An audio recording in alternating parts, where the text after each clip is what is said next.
Have you ever come across a video that tells you should spend all your money before you pass on? I saw this video the other day and it got me thinking. It sounds freeing because you spend all your money until I really think about it. So this concept is also known as Die with Zero. You may hear of it, and it's a book written by Bill Perkins. And its concept is very simple.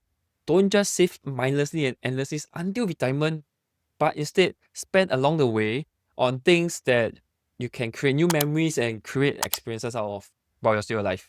So don't leave too much behind, but spend it on things that really matters to you. Because memories are more valuable than money, right? It really sounds romantic. Living fully, don't hold on to cash for retirement. Until, here's where it gets tricky. When is our last day to spend away your money? I don't know mine, and I'm pretty sure you don't know yours as well, if we are talking about natural causes. If you're single, sure, maybe it sounds fine.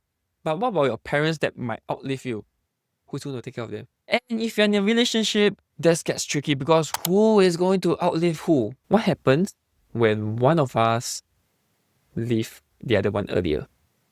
And if you got kids, this is where it hits the hardest.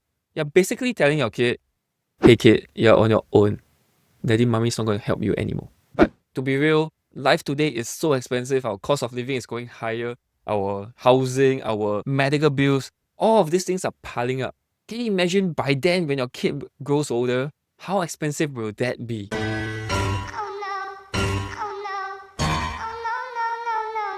So by giving them some of this extra money that you save behind, it isn't about spoiling them. It's actually about giving them some breathing room so that they can go and explore the things that they want to. Or the things that you want to but you didn't have the chance to. Give them the chance. And emergencies. These things never go as planned, right? We never plan to have an emergency in place. So what happens when I plan to spend away all my money by the age of, let's say, 85? Then what happens if suddenly there's an accident that happened and I'm incurred with a sudden huge cost of my medical bills? Who's going to pay for them? That's why a plan never goes as smoothly as I thought, even if I want to. To be honest, I was planning to be a DINK, a dual income and no kids for over 9 years until my wife told me let's plan for a family. And who knows, turns out I have 2 kids now. So these are things that never really go as according to your initial plan. And if everything is meant to be spent away, where's the buffer when life really hits back at you? So coming back to this influencer that I saw that says that he wants to die with zero, I see from his profile that he doesn't seem to have kids. So in terms of responsibility wise, it's definitely much lower than me. But anyways, dying with zero, this concept, I think it's not entirely wrong. There's still some good things that you can take from here. The title itself, Die with Zero, is just a hook. Yeah, just like how you cook into this video. So those people who don't watch finish till the end of this video, they'll never get to understand this full thing. But you who stay behind, you're definitely getting a value out of it. And if you are, do me a favor by liking this video and subscribing us for more, because there will be more of this kind of videos to journey with you. But this is where many people got it wrong, thinking that, oh, I save for retirement and then in between, I'm not going to enjoy my life. That is not the way to go, because your life is so limited. What happens if you have an early upgrade to, right? Then whatever thing that you're trying to build is gone. Instead of having so much regrets, how about we start spending and experiencing all of this thing, which is coming back to the key idea, using money as a tool. Money isn't something that we should focus all of it on, but it should help us to get to where we want and achieve some of the goals that we want, to spend with time with family, to go for trips, buy your things that you really want to, and you don't have to worry about the consequences. So this is where we should definitely see money as a tool and not letting it control our life as a master. And then the concept is not to ask you to spend away all your savings, because that is not the smartest way to do it if you think about it. So spend some now for your current enjoyment, but save up the rest, hopefully more, for your future, because you want this money that you're saving aside to grow and compound over time, so that by then when you reach 10 years later, 20 years later, you have so much more resources for you to do all of the things that is on your bucket list.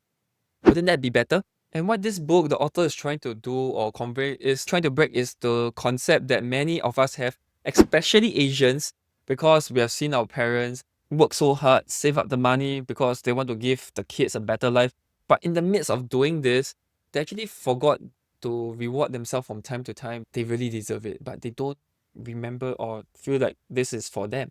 Right? So if I may, I hope that this is the message that's being across, that whatever you're doing, continue to do it, because saving is not a bad thing. By the time you decide to quit, stop working, at least whatever resources you have is going to sustain and support your life moving forward.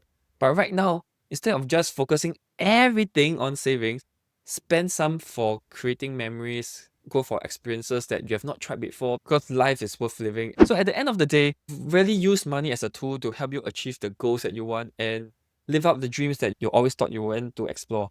But of course, rewarding yourself comes with a cost. Either you spend now or you spend later, the outcomes will be different, especially for retirement. And retirement, there's the phrase called, right? Do you want to enjoy your retirement or retire from enjoyment? So it really depends on where you see yourself going. You can always spend all at once, but saving is always a wiser choice to do. And that is where delayed gratification comes in nicely.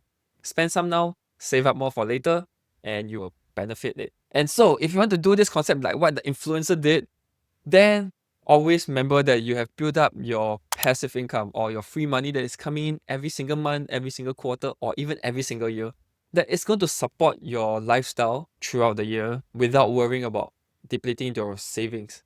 And if you don't have this income, you're not really living, you're just depleting, especially your resources. So the goal isn't to die with zero, it is actually to live with purpose and do things that you really want to do, but not forgetting of your later plans of retirement. Building enough for yourself, your loved ones, and even giving back to the society.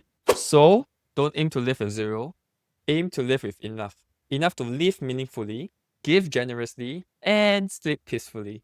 Alright, so that's the end of the video. If you liked it, do remember to kick us, support us, and subscribe us for more. And share it with more people that you are feeling that they are having some money issues.